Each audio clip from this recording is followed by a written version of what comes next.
This channel does not promote any violent, harmful, or illegal activities. All content provided by this channel is meant for an educational purpose only. দেখুন bypass লাগোয়া মাল্টিপ্লেক্সে এসএসকেএমের junior ডাক্তারদের একটা অনুষ্ঠান ছিল, তাতে গান গাওয়ার কথা ছিল নাম করা সঙ্গীত শিল্পী। শেষ মুহূর্তে একদম আলটিমেট মোমেন্টে সে অনুষ্ঠানটা বাতিল করে দিয়েছে মাল্টিপ্লেক্স কর্তৃপক্ষ।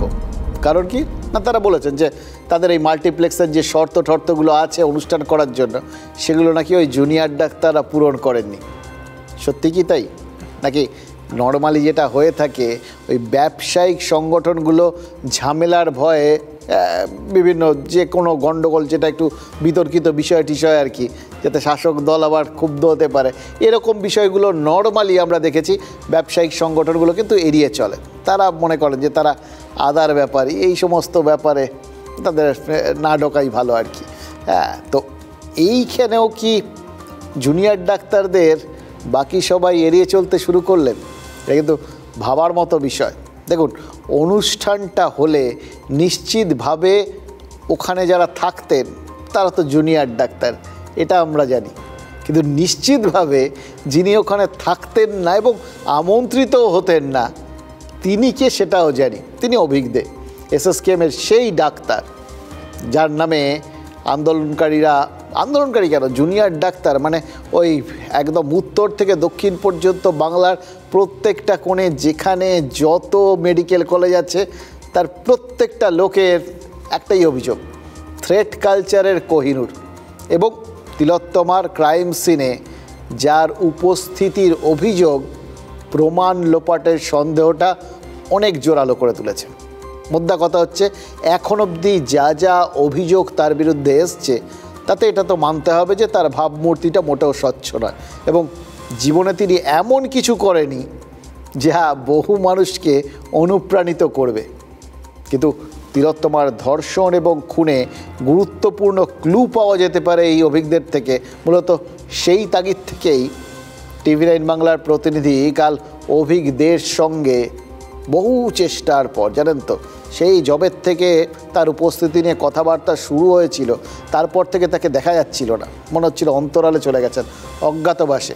অবশেষে TV9 বাংলার, জানেন তো, এইগুলো খুব বাজে অভ্যেস, ধরবে ঠিক করলে, না ধরে ছাড়ে না, ঠিক ধরেছে, অভিজ্ঞদের সঙ্গে দেখা করেছে, কথা বলেছে এবং তার বিরুদ্ধে যে অভিযোগ, সেই অভিযোগগুলো তুলে ধরে তার বক্তব্যটা শুনেছে। কারণ আমরা বিশ্বাস করি, জানেন তো, কারোর বিরুদ্ধে যদি কোনো অভিযোগ থাকে, তাহলে তারও আত্মপক্ষ সমর্থনে কিছু বক্তব্য থাকতেই পারে। আমাদের কর্তব্য সেই বক্তব্য তুলে আপনাদের সামনে তুলে ধরা, তারপর আপনারা নিজেরা বিচার করে নেবেন কোনটা ঠিক কোনটা ভুল। ফলে অভিজ্ঞদের বক্তব্যটা সামনে নিয়ে আসা উচিত, এটা আমরা জানতাম এবং এটাও জানতাম অভিজ্ঞদের কোনো অভিযোগই স্বীকার করবেন না। কিন্তু যেটা আমরা আন্দাজ করতে পারিনি, জানেন তো, সেটা হলো যে অভিজ্ঞদে আমাদের হাতে এমন একটা অকাট্য ক্লু দিয়ে দেবেন, যেটা TV9 বাংলার নিরপেক্ষ আর ত্রুটিহীন রিপোর্টিংয়ের ক্ষেত্রে একটা সার্টিফিকেট হয়ে যাবে। অবশ্য সন্দীপ ঘোষ প্রথম সার্টিফিকেটটা দিয়ে গেছিলেন, যেদিন বলেছিলেন যে যাবতীয় এটা সাফল্য TV9 বাংলার আর কি, তার এই যে পদত্যাগ করা তখন বা পরবর্তী ক্ষেত্রে যা আর কি। এবার প্রথম জিজ্ঞাসা কী ছিল, এক্ষেত্রে অভিজ্ঞকে পেলে সবাই যে প্রশ্নটা করবেন সেটাই করা হয়েছিল, তিনি কি ক্রাইম সিনে ছিলেন? অভিজ্ঞে সরাসরি না বলেননি, তিনি টাওয়ার লোকেশন চেক করার কথা বলেছে। ডক্টর দে, আপনার বিরুদ্ধে প্রথম যে অভিযোগ, সেই অভিযোগটা হচ্ছে আপনি বহিরাগত হয়েও আরজিকর মেডিকেল কলেজে ঘটনার দিন কেন ছিলেন? আমি এরকম অনেক কথাবার্তা শুনছি আগের দিন রাত থেকে, 8 তারিখ রাত থেকে 9 তারিখ সকাল থেকে। তো প্রথমত একটা বিচারাধীন ঘটনা, এটা সুপ্রিম কোর্টের অবজারভেশনে বিচারাধীন, CBI তদন্ত হচ্ছে। এই সাবজুডিস ম্যাটার নিয়ে আমার মনে হয় না কিছু বলা উচিত। আমার তো ফোনের টাওয়ার লোকেশন থাকবেই, সেখান থেকে যারা যা দেখার নিশ্চয়ই দেখছেন এবং সময় অবশ্যই উত্তর দেবে। আমি অ্যাজ ইউজুয়াল এসএসকেএমের PGT, আমি সেখানেই ছিলাম এবং আমার কাছে যতটুকু তথ্য, এসএসকেএমের IPGMER যে একাডেমিক ব্লক, তার সামনে সবাইকে রিপোর্টিং টাইম দেওয়া ছিল সকাল 5:30। আমি সেই অনুযায়ী গভর্নমেন্ট অর্ডার অনুযায়ী কাজ করেছি। আমি এসএসকেএমের মধ্যেই ছিলাম হোস্টেল থেকে বেরিয়ে সেখানে গেছি। অভিদের সাথে কথা হয়েছিল, আমি জানতে চাইছিলাম যে ঘটনাটা কি ঘটছে, অবিশ্বাস্য একটা ঘটনা। ন্যাচারালি আমার একটু কৌতূহল ছিল, কে করলো, কি হচ্ছে, ওখানে কী গণ্ডগোল চলছে, পোস্টমর্টম ঠিকমতো হচ্ছে কি না, সেই খবরগুলো কে কে আছে ওখানে, দেখাশোনা কে কে করছে, পুলিশ ঠিকমতো কাজ করছে কি না, মানে এসছে কি না, সেই খবরগুলো আমি নিয়েছি অভিজ্ঞের কাছ থেকে। অভিজ্ঞ ওয়াজ প্রেজেন্ট দেয়ার। কি জানতে চেয়েছেন, কোন কোন পুলিশ আধিকারিক ওখানে এসছে, অর্থাৎ কাকে ফোন করাতে হবে, কাকে দিয়ে কাকে ম্যানেজ করাতে হবে, সেইটা জানার জন্য কিন্তু এসপি দাস যদি হচ্ছে যে উনি একজন নিরীহ প্র্যাকটিশনার হন, যা তিনি দাবি করছেন, তার কি যায় আসে কোন পুলিশ আধিকারিক ওখানে গেছেন, কে ময়নাতদন্ত করবে, এটা জানার এসপি দাসের কেন কৌতূহল? আমার এক্স্যাক্টলি 1.5 মাস আগে কী ফোনে কথা হয়েছে, কী কথা হয়েছে এই মুহূর্তে মনে করে বলা অত্যন্ত কঠিন। তবে ওনার সঙ্গে আমার কথা হয়, নর্মালি কথা হয়।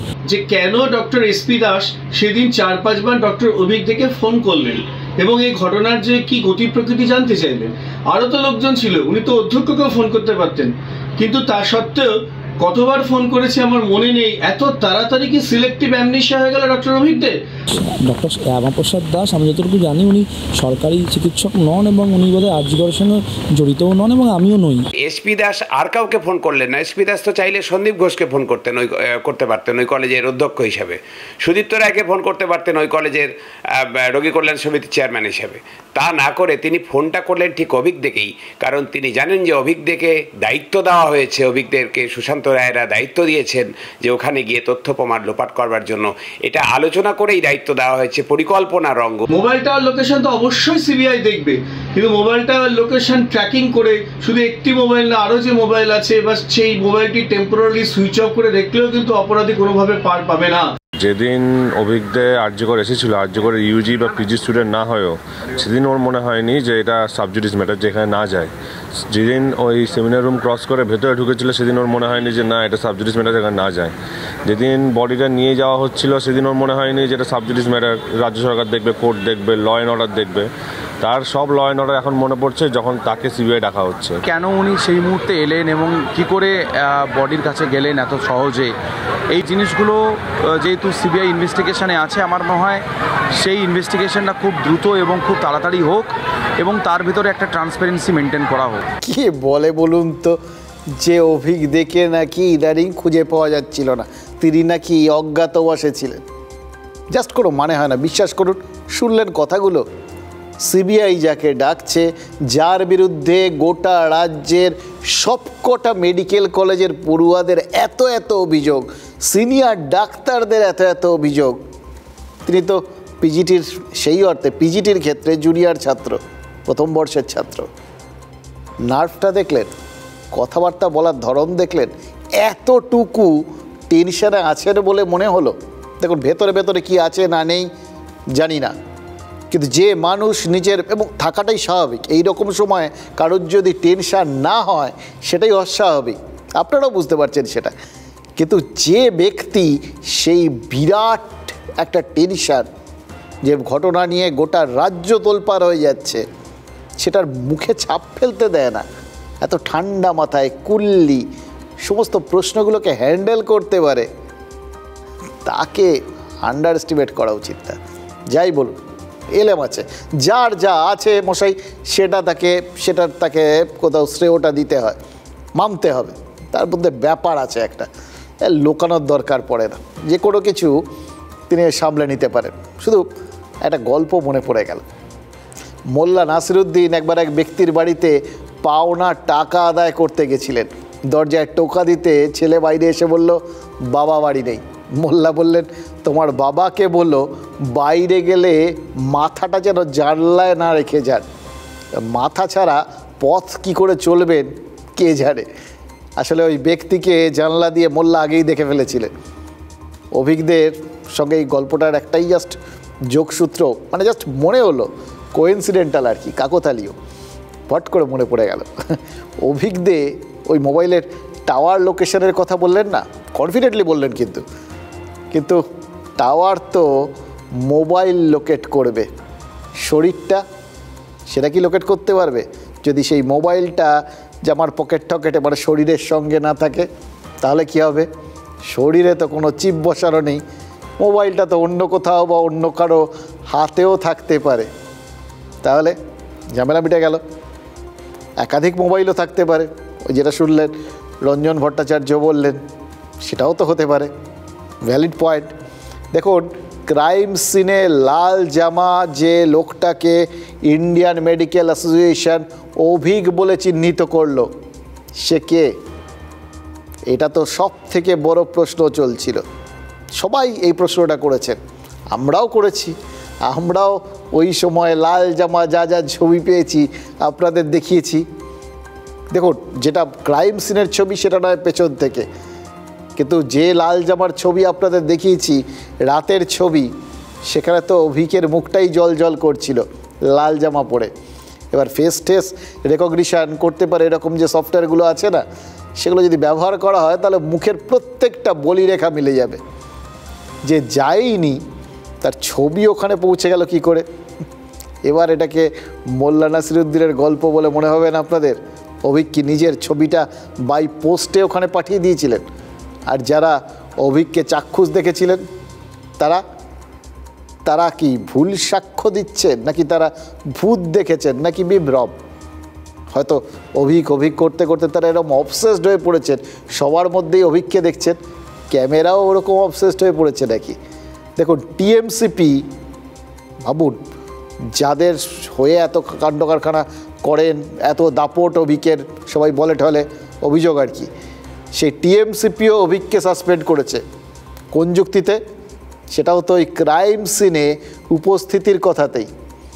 ইন্ডিয়ান মেডিকেল অ্যাসোসিয়েশন শুরু থেকেই বলছে, কলকাতা পুলিশের DC central Indira Mukhopadhyay crime সিনের ওই লাল জামাকে ফিঙ্গারপ্রিন্ট এক্সপার্ট হিসেবে চিহ্নিত করেছিলেন।